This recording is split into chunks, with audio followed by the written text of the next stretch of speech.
사람들이 빚에 대해서 모르는 게 있거든. 빚이 자동으로 갚아진다니까. 오피드 알겠지? 빚은 빨리 갚을수록 손해라고. 결국은 빚은 갚아준다고. 내가 건물주를 내가 만들어주면서 가족이 반대에 부딪히는 게 있어. 그게 뭔지 알아? 빚이야, 빚. 빚을 엄청 무서워하더라고. 빚을 왜 이렇게 무서워하냐? 어릴 때부터 빚내지 말라고 교육받잖아요. 주위에서 연대보증 쓰고 막 폐가망신하고 그런 것들을 모든 적폐를 빚이라고 보는 것 같아. 그래서 오늘은 지금 물가 상승률이 높잖아, 인플레이션. 그래서 이 물가와 이 빚에 대해서 이야기 해보는 거 어때? 그 두 개를 알아야지 좀 부자가 되는데 그거 모르고는 벼락거지 대분다니까. 그래서 이거를 예시를 들어서 얘기를 내가 해주고 싶어서 오늘 영상 그걸로 하면 대박 날 것 같은데, 일단 물가부터 얘기해 볼까? 20년 전에 국밥 얼마 했는지 알아? 제 기억으로는 2, 3천 원 정도 했던 것 같기도 한데 맞아, 한 3,500원, 3,000원 막 그랬던 것 같아. 지금 국밥 얼마야? 12,000원, 10,000원, 9,000원이래. 그러면 너 20년 전에 1억을 빌린 것과 20년 후가 된 지금 시점에서 1억은 똑같을까? 그 당시 돈이 엄청 큰 거 아닌가? 다를 것 같아요.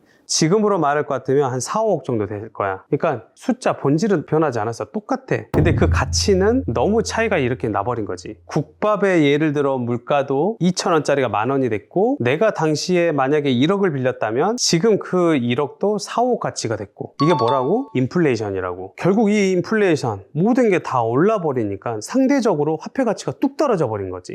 사람들이 빚에 대해서 모르는 게 있거든. 빚이 자동으로 갚아진다니까. 무슨 말인지 알겠어? 시간이 지나면서요. 그래. 그러니까 시간이 계속 감으로써 화폐 가치가 계속 떨어지니까. 그래서 오늘 핵심은 빚을 당장 우리가 돈을 벌면 벌수록 빨리 갚아야 되냐, 아니면 이자만 갚고 천천히 갚아야 되느냐, 이 빚의 성질에 대해서 난 이야기해주고 싶은 거야. 일반 서민들은 빚을 빨리 갚아야 한다 이런 고정관념이 있잖아요. 맞다며, 미쳐버렸네. 그것 때문에 영상 찍는 거야. 와, 그래서 내가 열불나는 게, 부자들은 이 빚의 성질을 알고 있지야. 은행도 똑같아요. 은행도 빌리는 방식이 있잖아. 여러 가지 있어. 우리가 아는 원리금 균등 방식이 있고, 일시 상환 방법도 있고, 그 다음에 잘 모르는 방법이 하나 있다. 체증식 상환 방법이 있어. 체증식이 뭐냐면 30년 만기로 한 10년 동안은 이자만 내는 거야. 그리고 또 한 20년 동안은 70%는 이자만 내고 30% 원금만 내라. 또 20년 이후에는 원금은 70% 내고 이자는 30% 내라. 이런 뭐 제도야. 그러니까는 원금을 나중에 갚는 그런 데본 거예요. 그치. 어찌됐든 원금을 천천히 주고 이자만 내라 이거야. 되게 좋은데요. 이거. 좋은데 은행 입장에서 싫어한다고. 은행은 돈 장사해야 되잖아. 빌려준 자한테 돈을 받아서 빌려줄 자한테 또 내보내야지. 이자돌이 해야지. 그래서 이 빚의 성질을, 심지어 부자들은 빚이라 하지도 않지, 부채라지. 이 부채의 성질을 너무너무 메커니즘을 잘 알기 때문에 천천히 갚는다고. 그러니까 대표님 쭉 말씀하신 게 부자들이 빚을 빨리 갚지 않는 이유가 빚은 시간이 갚아주는 거기 때문에 자동으로 깎인다니까. 대표님 되게 잘 설명해 주신 것 같은데 저는 좀 어렵거든요.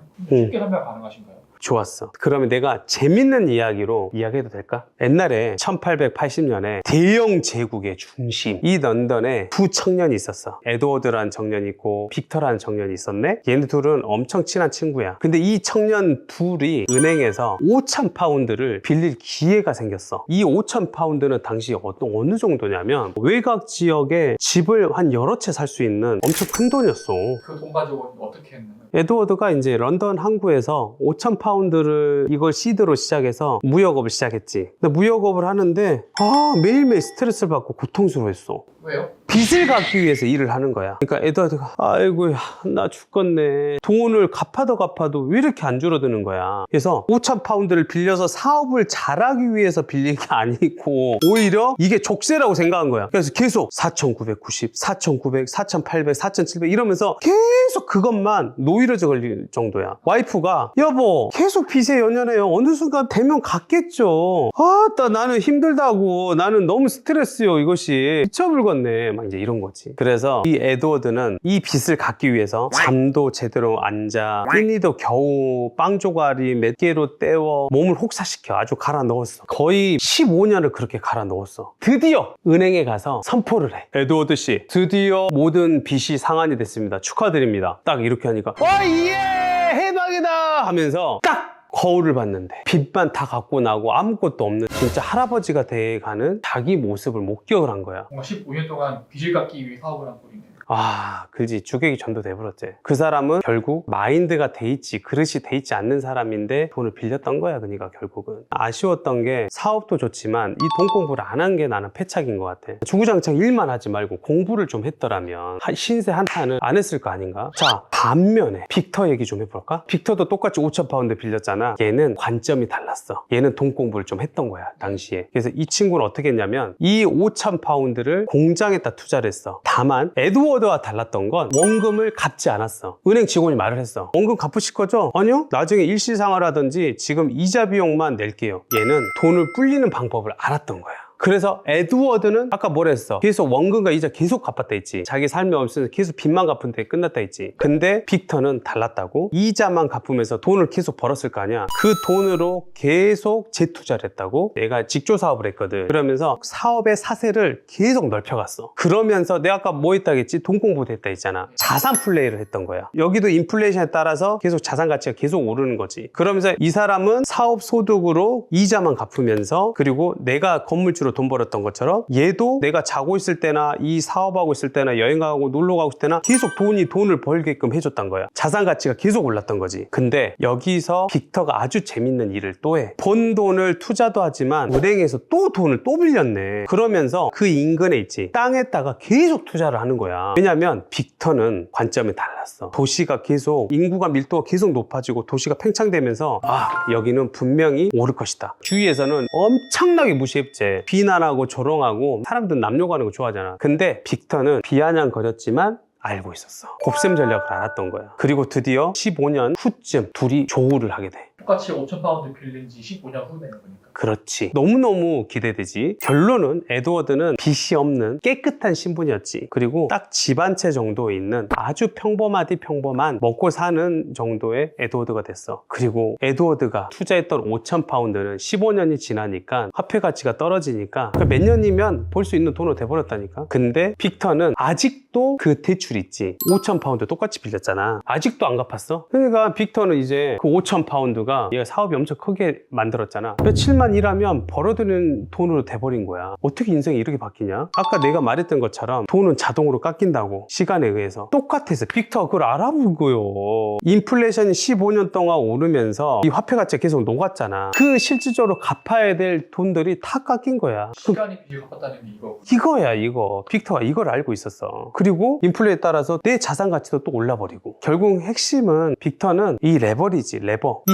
지렛대를 너무 잘 이용한 거지. 그러니까 에드워드는 빚을 호환 마마보다 무서워하는 스트레스의 요인으로 봤던 거고, 빅터는 이 빚을 어떻게 해서든 이 레버리지로 활용해서 더 크게 들어 올려야겠다. 이러면서 수만 파운드, 수십만만 파운드를 벌고 큰 부자가 됐거든. 빚에 대한 이 시각 차이 하나 가지고 이게 엄청난 차이가 벌어진 거네요. 너 핵심 말해줬어. 그래서 우리가 영상을 찍는 이유가 이 부분이야. 오늘 이후부터 그래서 빚은 더 이상 빚이라고만 생각하지 않게끔 우리가 빚의 성질에 대해서 오늘 제대로 공부한 시간 아니었나 싶어. 사실 나는 빚이라고 하고 싶지도 않아. 이건 부채거든, 엄연히 말하면. 결국은 빚은 시간이 흐를수록 인플레이션에 따라서 진짜 가벼워지는 것 같아. 내 빚이 점점 적어진다고. 그리고 자산은 계속 오르니까. 그러니까 해봤으면 좋겠어. 우피도 알겠지? 빚은 빨리 갚을수록 손해라고. 절대로 빨리 갚는 거 아니야. 난 이 얘기를 하고 싶은 거야. 빨리 갚지 말라는 거야. 그걸로 불려야 된다고. 물론 투자다 보니까 손실이 날 수도 있지. 그 두려움을 극복하는 건 우리 이것도 다음 영상에서 얘기하면 좋을 것 같아. 그리고 가장 중요한 거, 내가 이자를 낼 능력이 있어야지. 이게 가장 중요한 거야. 그럼 대표님도 이 빅터처럼 빚을 갚지 않고 그대로 두시나요? 맞아. 나도 옛날 창업 지원 자금이라든지 신용보증이라든지 지금 건물주 투자하잖아. 그거 다 지금 계속 이자만 내고 있잖아. 그러면서 건물 같은 경우는 팔면은 일시상환하고 또 나중에 또 건물을 담보로 또 대출을 하니까. 물론 빚이 막 쌓여있고 하면 심리적으로 부담이 될 수도 있어. 근데 이 중압감을 이겨내는 방법이 있다? 그것은 내가 경험을 많이 안 했기 때문에 공부를 해, 차라리. 이 중압감에서 이겨내려면 아는 것만큼 보는 방법밖에 없어. 이걸 알려면 내가 더 공부하는 수밖에 없다고. 그래서 이런 중압 영화관보다 차라리 이걸 자산 플레이하면서 돈이 불어나가는 거를 보는 게 더 행복하는 게 더 나을 수도 있어. 빚에 대한 공포가 없애기 위해서는 공부를 해야 되고 경험을 진짜 해야 된다. 맞아. 나는 투기를 조장하는 게 아니야. 어쨌든 화폐 가치가 높고 저축하면 실질적으로 마이너스이기 때문에 저축하는 시대가 아니기 때문에 투자를 해야 되니까 우리는 이거를 교육을 해줘야 되니까 말을 해주는 거야. 대신 자기 수준의 성향에 맞춰서 하는 건 분명히 필요하지. 그럼 대표님께서는 시간이 빚을 대신 녹여준다 이런 걸 언제까지 하셨어요? 첫 창업을 하고 나서 좀 돈이 부족할 때가 있었어. 16년, 17년 뭐 이때인데, 왜냐면 없는 돈에 시작하다 보니까 돈이 예비비가 없다 보니까 친구가 외국에 살았어. 나한테 당시에 1,000만 원을 빌려주고 갔지. 지금도 외국에 살아. 근데 그 이후로 계속 연락을 지내다가 어떤 계기로 인해서 좀 어려워졌는데 내가 2,000만 원을 준 적이 있어. 10년이 지났을 때. 어렸을 때 1,000만 원은 되게 엄청 귀한 돈이었지. 엄청 큰 돈이었지만 그때 갚았을 때 2배로 줬던 돈은 그래 큰 돈은 아니었거든. 시간이 빚을 녹여준 거네. 그치. 화폐 가치가 계속 떨어지고 있으니까 빚의 가치가 계속 떨어졌던 거지. 기꺼이 2천만 원을 갚아도 충분히 그럼 기분 좋게 좋지. OPD 이런 교육을 내가 하는 이유가 있어. 나라가 진즉에 좀 해주지. 나라가 안 해주니까 나라도 지금 하는 거잖아. 한 개인 사업자가 해주는 거잖아. 이게 말이 되냐? 빚을 막연하게 두려워하고 너무 싫어하고 아까 그 에드워드처럼 지금 다 그런 실정이야. 그러니까 이런 빚을 나는 잘 활용하고 이용했으면 좋겠다라는 거였어. 투기하고 막 이러는 게 아니라 이걸 잘 활용하면 진짜 약이 된단 말이야. 자산 플레이 하라는 거거든. 아무튼 오피도 오늘 너무 많이 배웠지? 부자가 되려면 빚을 빨리 갚으라고, 천천히 갚으라고. 천천히 갚아요. 맞아. 빚도 점점 내려가기도 하지만 인플레에 따라서 내 자산 가치도 계속 오른다고. 결국은 빚은 인플레이션이 갚아준다고. 오늘 어떠셨어요? 여러분 댓글 남겨주시면 제가 또 느낀 바가 많을 것 같아요. 우리 댓글로 또 소통해요. 이거에 대해서 할 말이 더 다들 많을 것 같아.